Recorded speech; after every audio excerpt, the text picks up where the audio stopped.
भंडारा जिल्ह्यातील 7ही तालुक्यात काल वादळी वाऱ्यासह अवकाळी पावसाने हजेरी लावली।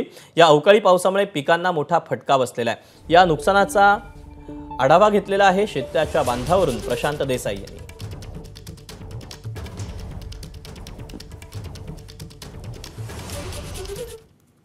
काल भंडारा जिल्ह्यात अवकाळी वादळी वाऱ्यासह जोरदार पावसाने हजेरी लावली आणि या वादळी वाऱ्याने अवकाळी पावसाने अक्षरशः शेतकऱ्यांवर आर्थिक संकट ओढवलं आहे।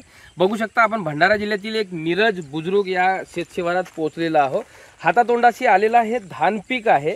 अगदी हातावरील फोडाप्रमाणे या धान पिकाला या शेतकऱ्यांनी वाढवलं होतं आणि 8 ते 10 दिवसामध्ये कापणीला येणारं हे धान आता अक्षरशः या वादळी वाऱ्यामुळे जमीनदोस्त झाल्याचे चित्र बघायला मिळत आहे। काय सांगाल दादा, आपलं काय नाव आहे आणि हा जो शेतीला जो फटका बसलेला दिसतो कशामुळे झाला आहे, काय सांगाल तुम्ही? भाऊ राम राम, मी नीरज बुजुर्ग शिवारातील शेतकरी आहे, राजू बुधे। काल अचानक पाऊस आला 4 वाजेच्या सुमारामध्ये वादळ वाऱ्यासही आणि माझे उभं असलेलं पीक, कापणीला आलेलं पीक तुम्ही बघू शकता, कॅमेरा घेऊ शकता या बाजूला। आता 8 दिवसामध्ये कापणीला आला असता पीक, पण आता परिस्थिती सेल एकदम झोपलेला आहे आणि त्याच्यात पाणीसुद्धा आलेलं आहे। आम्ही एकरी सरासरी आपण नाही म्हटला तर 25 ते 30 हजार रुपये खर्च केला आहे।